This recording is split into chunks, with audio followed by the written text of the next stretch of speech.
everyone. Welcome back to Forum Podcast, a podcast dedicated to you so we can break some barriers and bring people from different backgrounds to tell their stories and bring up the best of themselves. And I'm super excited to bring on today Ginny Costa, because once I saw the mission statement of the program she had and all the church people, I was very excited because I'm always down to learn from different people. And at this time, it's about empowering young Cape Verdean women. Let's hear more from Ginny Costa and all the girls that participated. And Ginny, thank you so much for sharing the mission statement with me and allowing me to know more about the program and share a little bit about yourself and the reason how the program started. Okay, and thank you for having us on this program. I really Absolutely. appreciate it because it's important that we let folks out there in the community know about these wonderful future leaders from Yes. Cape Verde and here. So, as you said, my name is Ginny Costa, and I'm part of the Empowering Young Cape Verdean Women Committee. I'm one of the co-chairs with Celia Brito and Marilyn Halter. And I have to mention our other members, which is Donna Please. Ferreira, Deborah Ferreira, Eva Brito, Darlene Spencer, Sandra Bell, and Jordan Latham.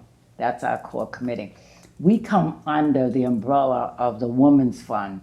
This has been the group that has helped us to raise funding for the program. And actually how the thought came about is because last year, unbeknownst to a lot of people, that we had brought Mrs. Cabral, Amilcar Cabral's wife here, Anna Maria Cabral, and we had a wonderful week with her to celebrate Cape Verde independence and celebrating the women warriors. And this is the women warriors from Guinea-Bissau and Cape Verde. So from that, we just decided that we love to get at least 10 young ladies from Cape Verde and 10 young ladies from the South Coast to participate in a leadership summit, which would be a whole week of workshops and panels and some fun times too, and get them acquainted with the New England area, New Bedford, South Coast, and some of the core organizations that we partner with. And it's very important that we mention that we had somebody like John Brother Cruz from Cruz Companies, who was our major sponsor, along with Senator Mark Montigny, along with quite a few other people that we will be posting all of this information of some of our sponsors, and even Representative Tony Cabral, who helped us secure funding from a lot of the local banks here. So again, we had a lot of good sponsors from the community, as well as other sponsors from different organizations. And the Cape Verde Association has also been a great partner with us as well. And we are thankful for all the people who volunteered for the panels, the workshops, and they took time from their daily schedule to be a part of that. And we had an awesome week. I know all of these young ladies that were involved, they got so much out of the program.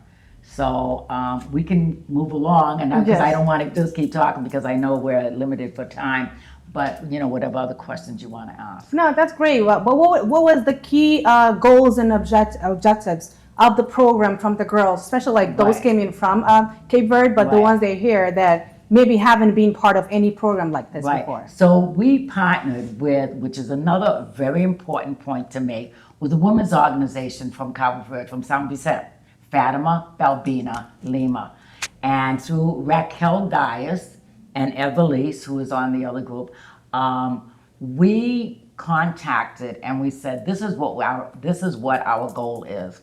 We want to meet and work with young potential leaders from San Vicente or Playa or Sant Anton who have the capability to come here and learn and gain knowledge and gain information that they can take back to their communities there in Cape Verde. That was the key, that was the impetus for the whole thing, to get these young women who are potential leaders to go back to their community and do what a lot of young women like the women here today do in this community here.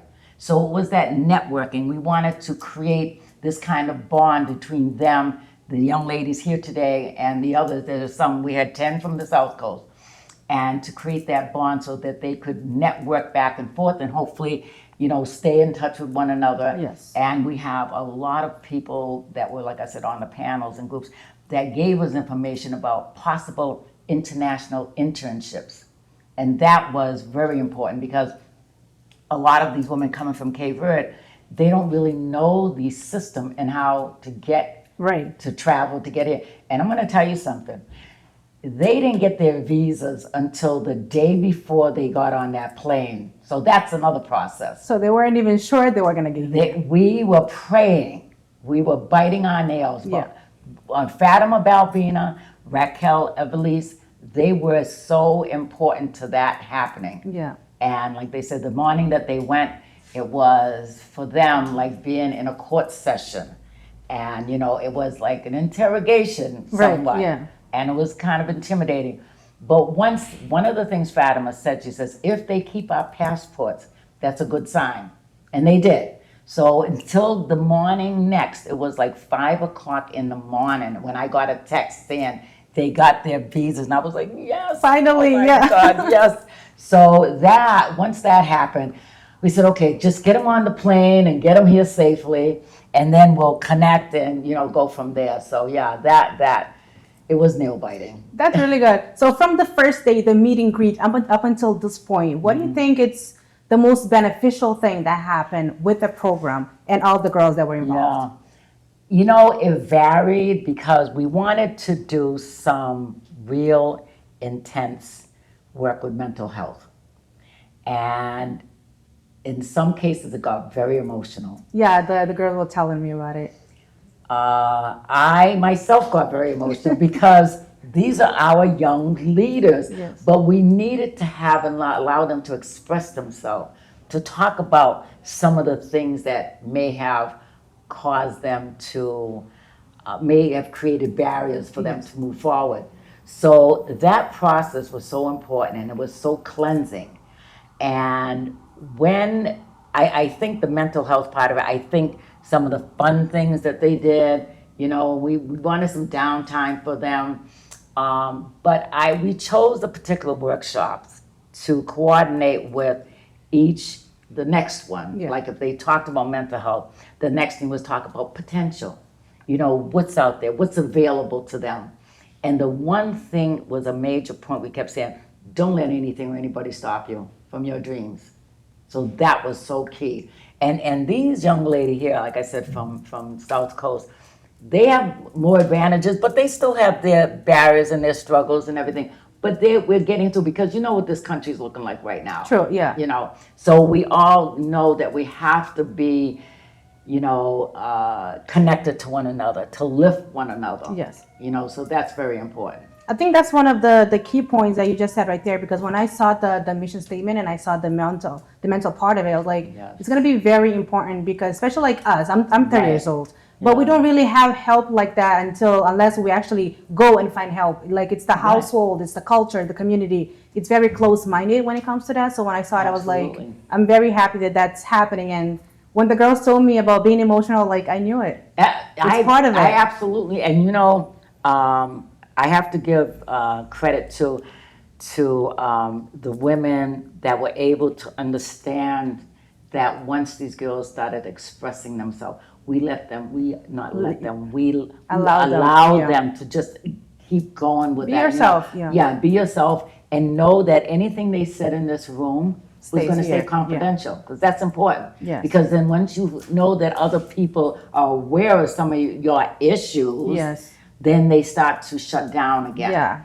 So one of the things I want to make sure is that the mental health part of it continues with a lot of, because I'm going to tell you something, we know this. In this community, I don't care where, in Cape Verde and here, there's a lot of things going on that we talk about becomes normal. Yes, that's true. So, and Dr. Selena, I think Pina Ashmo, she talked about that as well, that normalization. And it was unfortunate, we were hoping that Maritza Gonçalves was going to be here, but as you know, Microsoft, there was a problem, so her flight coming in, and she was going to talk about normalization as well. Because in our community, in our culture, we get accustomed to things that we think is normal. Yes. And it's we just not. settle for it. And yeah. we settle for it. So, we all know. I mean, this is something that is so important that we keep. And I'll tell you this, I got to thank BSU, Dr. Angelo Barboza.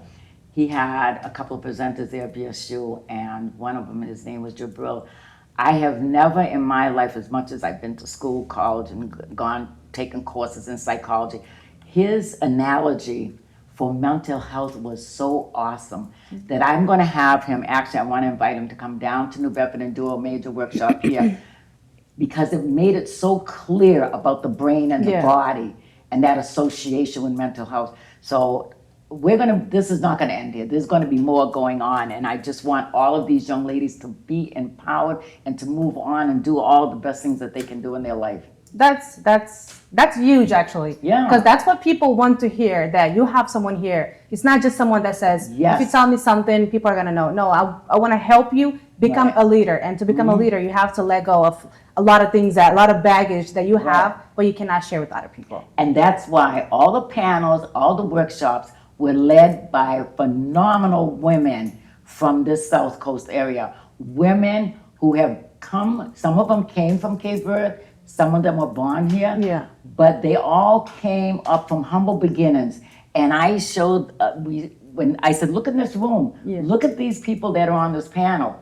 I mean, they're awesome, intelligent women that we all want to do the same, is lift these young women and give them a future here. That's very important to our mission. So from the girls that are here and the girl that came, what do you think were the key values they got from it, aside from the mental health? Because coming into a program, you know the mission statement, you know what to expect. Right. But now that it's over, now that it's done, what do you think are the key values that they're going to bring back to their communities? I think they're going to see the unity, they're going to see the camaraderie that they saw with the women here. Yeah. They're going to see that from the times that their grandparents, if their grandparents were here or whatever, we opened up on some of the panels to talk about their grandparents coming here. First of all, how it took them 45 days instead of 7 hours. Okay. And then to talk about, I think the key thing they're going to take away is to say that look at all of the women panels in the workshops and to see when they spoke about their grandparents, where they are today. Yeah. So there's so much possibilities, but you cannot let people stop you and tell you can't do. Yeah. Because even growing up, in fact, I think I heard a few people in here referring to when we went to high school. I know this happened to a lot of people. They said, well, you can't take college courses because that's not you. You know, you might want to go into trade. Now that's reversed. Right, yes. Now because trade, you make more money. They want people to go. But I know a lot of us growing up, they had that, they didn't have people that looked like us as their teachers. Right. That was the first thing that, you're probably service. You're not qualified for this. And that was one of the reasons too, when we did the wind energy program, because I knew that the wind energy is going to Cape Verde. And I told the young ladies from Cape Verde, we don't want you to go back and be just service workers. Yeah. Go and look for those jobs. And one of our presenters, Skylar Reese, she was saying to them, she said, look, and she just got her doctorate. Yeah. And she was in another program that a group of us were given scholarship for marine science. From that program, she went and did her doctorates. So this is a young lady that started in the program that myself and a few other people that started the Lewis Temple Scholarship. Yeah. They got the scholarship and they thank us all the time because they say, you're the one, your group was the impetus for us to go on. So when you get people, and some of the young ladies might want to go back and do something different, but they've learned so much in this week that their mind is going like this here, like, what can I do? I can do. They said I can do anything. I can do better, they absolutely can. They absolutely can. So don't settle for the little. Just go for the top. Go all the way for it. I love that. And one of my first episodes on my podcast, this young man, he told me, where are you today? Are you at the table or you're on the menu? Mm-hmm. I was like, what do you mean? And when he explained it, I was like, this is what I need to tell people more. Where are you? Right. Like, do you want to be served or are you serving? So right. That's very important. Let's introduce the girls so they can talk about their experiences. I want you to talk to them because they're the next generation. They're the next leaders. Okay? Yes. I'm ready to pass the baton, Okay, girls, thank you so much for accepting on being on my podcast. And also, we would like to know a little bit about yourself. Tell me your names and your backgrounds and what led you to accept and being on the program. My name is Tavani. I was born and raised here in New Bedford, and I'm 20 years old. I'm 21 years old, actually. I don't know. But what got me into this program was my aunt Eva Brito. She was part of the committee that organized this, and so she gave me information on the whole week and how they bring in Cape Verdean women. I thought it was really interesting, and all the information that they had was, I feel like, very relevant. Right. And so, yeah, that was how I got into this program. That's good. What about you? My name's Savannah. I'm 23 years old. I was born and raised here in New Bedford. And what led me to this program was my sister, Vanilla Silva. She's heavily involved in the community. And Soraya had reached out to her and said if she knew any girls that would be interested in the program. And my sister was like, oh yeah, I have a little sister who would love to. So she introduced it to me and I was so on board with it. And I thought it aligned with a lot of my beliefs. And I, like without a doubt, like didn't even hesitate. I was like, yeah, I want to do it. It's good. My name is Kiana. I'm 21 years old.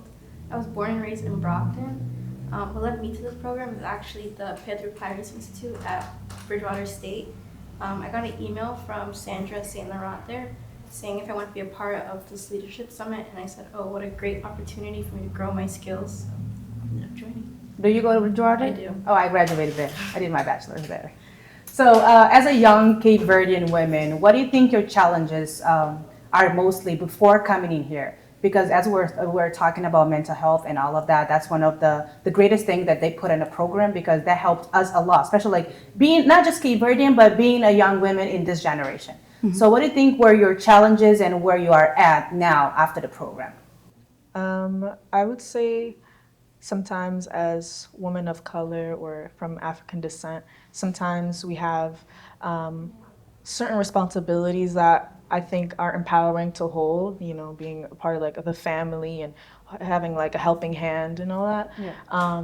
But I think as well, sometimes, you know, it could be a lot depending on, you know, everybody's situation. So I think sometimes having a lot of responsibilities can be something that a lot of people deal with. But for example, like going to a program like this, you make that connections, you build community. So everything is just easier and just making things better for yourself and everybody who's around you. That's very good. Mm-hmm.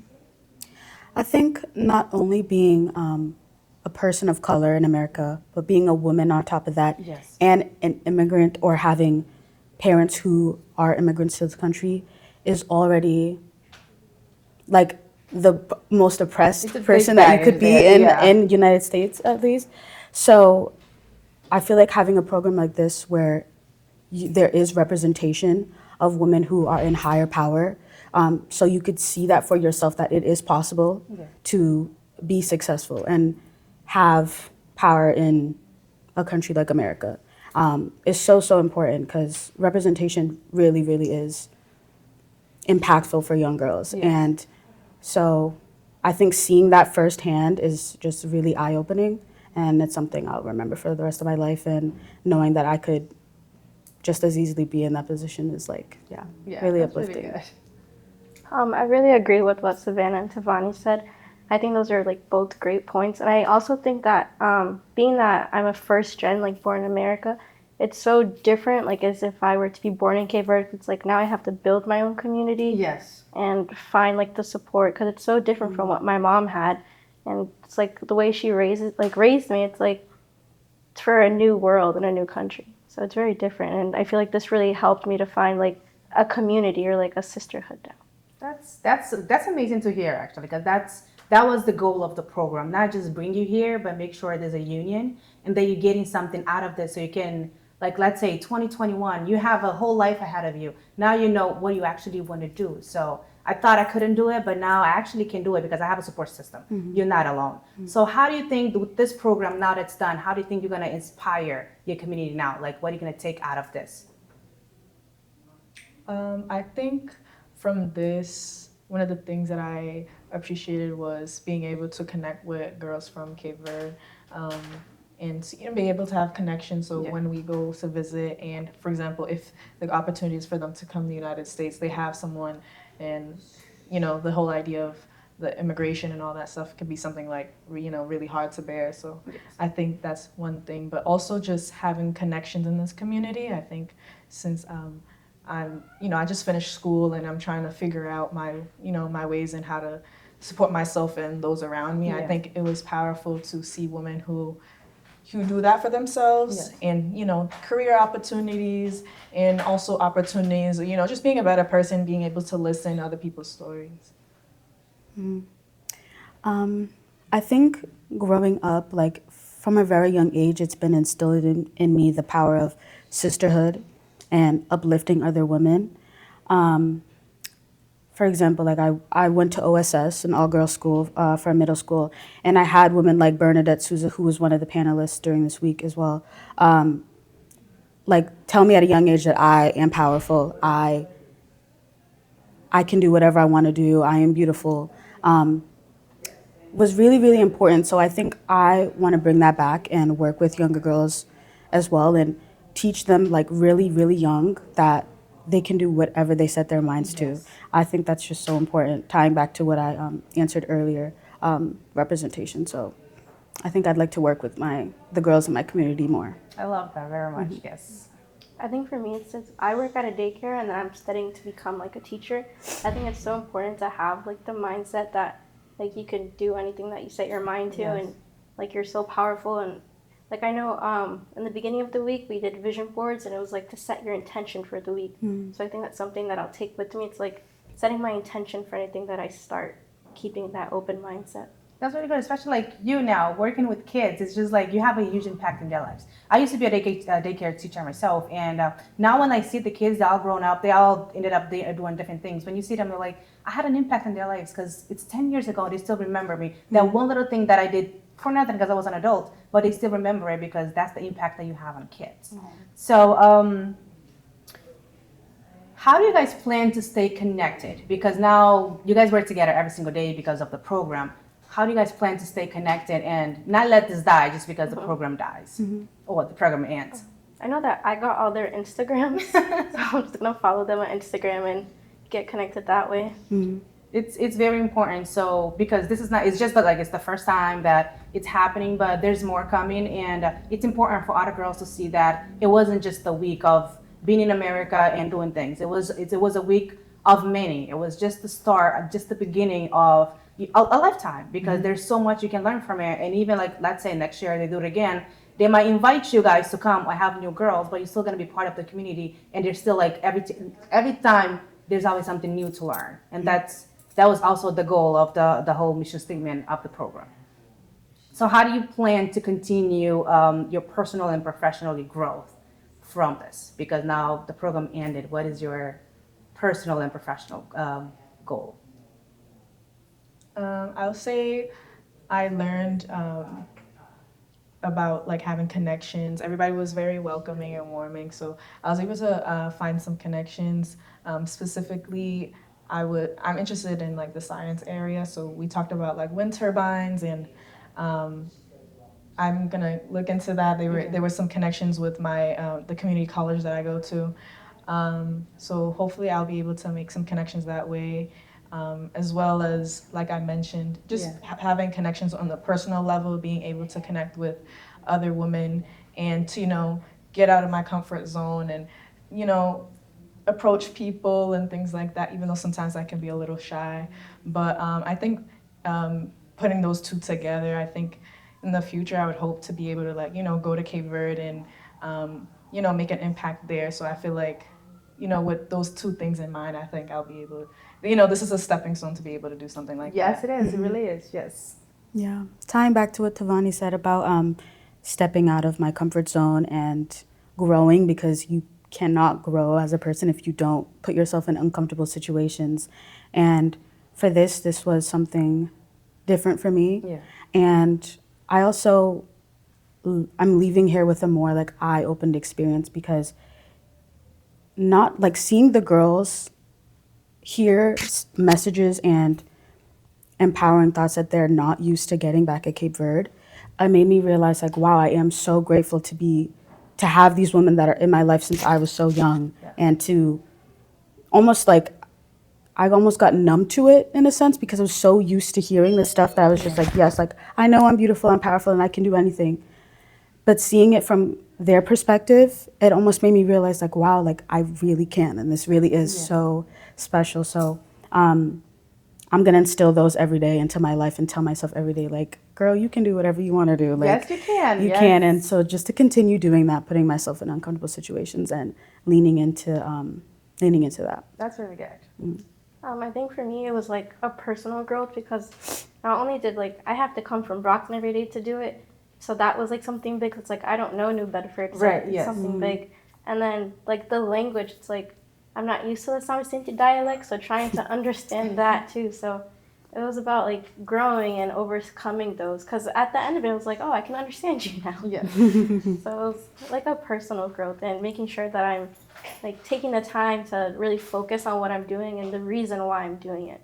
That's really good. We're gonna wrap this up, but I just want to leave you guys with a message, like I told the other girls, and I was telling Jeannie, just whatever you do in life, just remember who you want to be and what you want to do. And if there's any doubt, just remember if you're on the table serving people or if you're on a menu. So it's up to you to do whatever you want to do with your life. Yes, you can do whatever you want to do. Yes, you can say whatever you want to say as long as you're being respectful, but always, always be yourself. Don't forget everything that you learn on the program and keep empowering yourself, empowering your community because you're the set stone. Whatever is coming after you, you're the set stone. You have to give examples for people to follow. So thank you so much for being here and for being on my podcast and allowing this to happen. Guys, thank you so much for tuning in to Foreign Podcast. I'll see you on the next episode. See, what's your face?